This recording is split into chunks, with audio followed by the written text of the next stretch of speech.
Hey folks, what's up? Welcome to My Face. Matthew chapter 6, verse 9. Pray then like this: Our Father, hallowed be your name. Thy kingdom come, thy will be done, on earth as it is in heaven. Give us this day our daily bread, and forgive us our debts as we have forgiven our debtors. And lead us not into temptation, but deliver us from evil. For if you forgive others their trespasses, your heavenly Father will also forgive you. And so a while back, not even that long ago, I went to a concert and I saw Insane Clown Posse. They were one of my favorite bands for a long time, but I can't really listen to their music anymore because when I saw them in concert last time, I got hit in the face with a Faygo bottle, and I got hit so hard that I was blind out of my right eye for about a week. This is where what I'm about to say comes into play.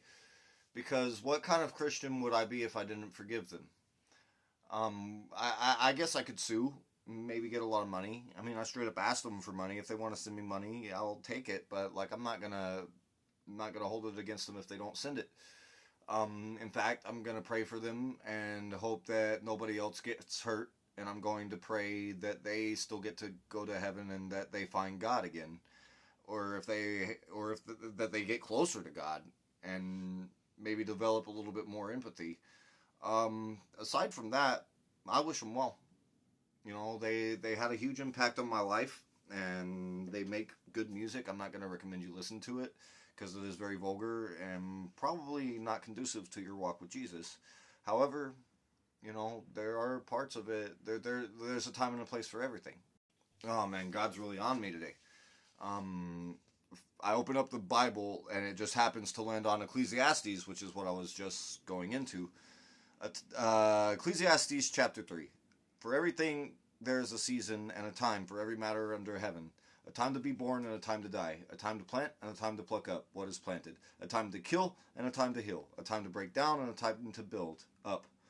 A time to weep and a time to laugh, a time to mourn and a time to dance, a time to cast away stones and a time to gather stones together, a time to embrace and a time to refrain from embracing, a time to seek and a time to lose, a time to keep and a time to cast away, a time to tear and a time to sow, a time to keep silence and a time to speak, a time to love and a time to hate, a time for war and a time for peace. And it is my time for forgiveness, because I'm not going to hold on to that bitterness. You know, I wish them well. With that being said, if I can forgive losing my vision for a week, not that that's the worst thing you could go through. Jesus went through way worse for us. You should forgive whoever you need to forgive. And I'm saying this for your sake because holding on to that bitterness is only going to hurt you. Okay? Holding on to anger is like drinking poison and expecting the other person to die. You're only going to drain yourself. It's non-conducive, it's non-productive. I don't want that for you. I want good things to happen in your life, and I love you all. Alright? That's all I have to say for today. Bye-bye. Great day. High five.